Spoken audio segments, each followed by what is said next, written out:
अस्सलामुअलैकुम। क्या आप जानते हैं कि तिब्बत के ऊपर से प्लेन क्यों नहीं उड़ते? या फिर कभी आपने सोचा है कि प्लेन या जहाज का कलर हमेशा वाइट ही क्यों होता है? या फिर फांसी देते वक्त जल्लाद कैदी के कान में क्या कहता है? अगर आप इन सवालों के जवाब नहीं जानते तो कोई बात नहीं, आप इस वीडियो को पूरा देखें, क्योंकि आज की वीडियो में हम ऐसे ही अमेजिंग फैक्ट्स के बारे में आपको बताने जा रहे हैं। मैं हूं हम्माद सादिक और आप देख रहे हैं रियलिटी फैक्ट्स। वीडियो शुरू करने से पहले आप हमारे चैनल को सब्सक्राइब कर ले। Fact number 1। दोस्तों, आप ये जानते ही होंगे कि केले के फल में बीज नहीं होता, लेकिन अगर केले में बीज नहीं होता तो केला उगता कैसे है? ये चीज वैसे पहले कभी आपने सोची नहीं होगी, है ना? हैरान कर देने वाली बात है ना? लेकिन हमारे साथ यानी रियलिटी फैक्ट्स के साथ आपको परेशान होने की जरूरत नहीं है। दोस्तों, केले के बीज केले के अंदर तो नहीं, लेकिन केले के पौधे के नीचे होते हैं और एक केले के पौधे में 3 से 5 बीज निकलते हैं, जो कि किसान निकालकर फिर उगा देते हैं, जिससे केले का पौधा उगता है। क्या आप ये नहीं जानते थे? तो वीडियो को लाइक कर देना। Fact number 2। प्लेन के पीछे ये व्हाइट कलर की लाइन क्या होती है? आपने बुलंदी पर प्लेन को फॉलो करते हुए इस तरह व्हाइट कलर की लाइन कभी न कभी देखी होगी। मैं बचपन में तो ऐसा सोचता था ये कोई रॉकेट होगा और पीछे इसका धुआं। अगर आपको लगता है ये प्लेन का एग्जॉस्ट करता हुआ धुआं है, जैसे बाइक या बस के साइलेंसर से धुआं निकलता है, तो आप बिल्कुल गलत हैं। प्लेन में ये थोड़ा सा अलग सीन है। असल में जब प्लेन काफी ज्यादा एल्टीट्यूड पर उड़ रहा होता है तो वहाँ आसपास की हवा काफी ठंडी होती है, यहाँ तक कि टेम्परेचर -50 के आसपास होता है। लेकिन जो एग्जॉस्ट गैस जेट इंजन से निकल रही होती है उसका टेम्परेचर तकरीबन 600 डिग्री सेंटीग्रेड होता है।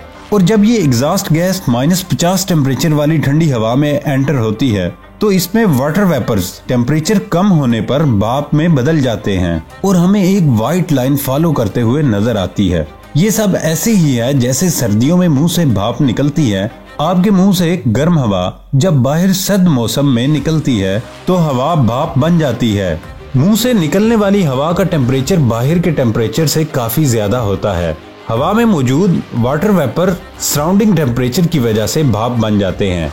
ये है प्लेन के पीछे चलने वाली व्हाइट लाइन की असल लॉजिक। Fact number 3। अगर आपने कार खरीदनी हो तो उसमें आपको बहुत से कलर के ऑप्शन मिल जाते हैं, जैसे ब्लैक, रेड और येलो। आप जो चाहें कलर चूज कर सकते हैं, लेकिन हमने कभी भी प्लेन को व्हाइट कलर के अलावा किसी और कलर में देखा ही नहीं। आखिर ऐसा क्यों है? हाँ, मुझे पता है, आपने इस बारे में कई वीडियो देखी भी होंगी। इसको हम एक मैकेनिकल इंजीनियर की हैसियत से देखते हैं, क्योंकि इंजीनियर का देखने का तरीका आम दुनिया से अलग ही नजर आता है।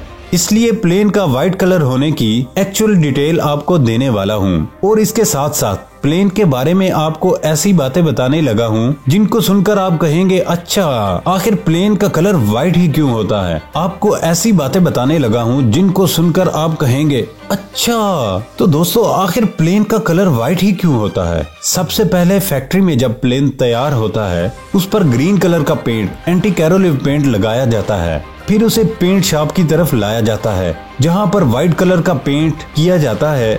एयरबस A380 को पेंट करने के लिए तकरीबन 1100 किलो का पेंट इस्तेमाल किया जाता है। और आपको एक इंटरेस्टिंग बात बताऊं, सिर्फ कंपनी का लोगो पेंट करने में यानी ब्रांडिंग करने में तकरीबन 500 किलो का पेंट इस्तेमाल हो जाता है। जहन में सवाल आता है, आखिर ये पेंट करते ही क्यों हैं? अगर जहाज को इतना ज्यादा पेंट न किया जाए तो इतने वजन में 4 या 6 पैसेंजर की गुंजाइश भी बन जाए, इसमें फायदा तो कंपनी का ही है। तो फिर कंपनी ऐसा क्यों नहीं करती? अमेरिका में बहुत अरसा पहले बगैर पेंट किए जहाज को उड़ाया जाता था, लेकिन मौसम की खराबी और टेम्परेचर में तब्दीली के बाइस जहाज का मटेरियल डायरेक्ट खराब होना शुरू हो जाता था। जहाज के सरफेस की क्वालिटी डिग्रेड हो जाती थी और फिर उसे पॉलिश करना पड़ता था। पॉलिश करने की कॉस्ट पेंट करने की कॉस्ट से कहीं ज्यादा थी। इसलिए अब सभी एयरलाइंस व्हाइट कलर का पेंट ही इस्तेमाल करती हैं, क्योंकि व्हाइट कलर में अगर कोई भी फ्लूइड लीक होता है या कोई भी डेंट या कोई भी क्रैक आ जाता है तो इंस्पेक्शन टीम आसानी से इस प्रॉब्लम को देख सकती है। और कभी कभी एयरलाइंस अपने प्लेन को दूसरी एयरलाइंस को बेच देती हैं, तो इस तरह दूसरी कंपनी को व्हाइट पेंट पर अपना लोगो प्रिंट करने या ब्रांडिंग करने में कोई परेशानी नहीं नहीं होती। हाँ, अगर खुदा न खास्ता कोई प्लेन क्रैश होता है तो रेस्क्यू टीम को व्हाइट कलर ढूंढने में मुश्किल नहीं होती,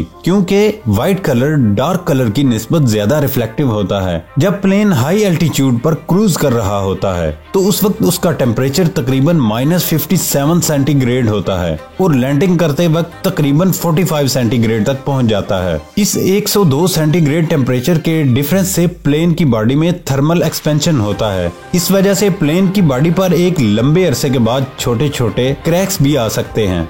अगर प्लेन में कोई और डार्क कलर इस्तेमाल किया गया तो उसकी रिफ्लेक्टिविटी व्हाइट पेंट के मुकाबले में कम होगी और वो रोशनी को व्हाइट पेंट के मुकाबले में कम रिफ्लेक्ट करेगा, जिसकी वजह से लैंडिंग के वक्त उसका टेम्परेचर और ज्यादा बढ़ सकता है और वो प्लेन के लिए नुकसानदेह हो सकता है। इसलिए प्लेन का कलर हमेशा व्हाइट ही रखा जाता है।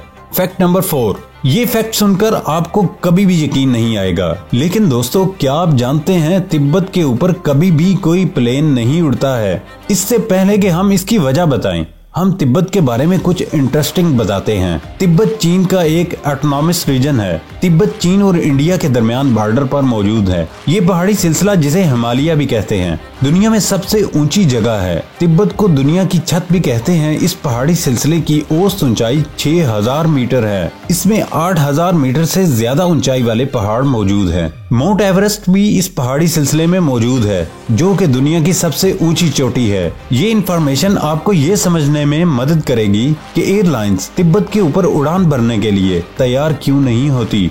कमर्शियल फ्लाइट्स के लिए औसत ऊंचाई 25 से 28,000 फीट तक होती है या फिर 8000 मीटर ही है, लेकिन यहाँ 8000 मीटर से भी ऊंचे पहाड़ फ्लाइट्स के लिए दीवार बनकर खड़े होते हैं। दूसरी वजह तिब्बत का सतह समंदर से हाई एवरेज एलिवेशन है। जमीन के ऊपर हवा की परत जो कि 7 मील ऊंचाई तक होती है, जिसे ट्रोपोस्फेयर कहते हैं। ये पहाड़ी सिलसिला 5 मील की ऊंचाई पर है। तिब्बत हमारे एटमॉस्फेयर में एक ऐसे मकाम पर है जहां एक लेयर दूसरी लेयर से मिलती है। कमर्शियल प्लेन ट्रोपोस्फेयर की ऊपर वाली सतह में ही उड़ते हैं। इससे ऊपर प्लेन को उड़ान भरने की इजाजत सिर्फ मुश्किल वक्त में ही दी जा सकती है, अगरचे इसके पास अच्छी खासी मिकदार में ऑक्सीजन मौजूद हो। दोस्तों ये थी वो वजूहात जिनकी बिना पर तिब्बत पर से प्लेन नहीं उड़ सकते हैं।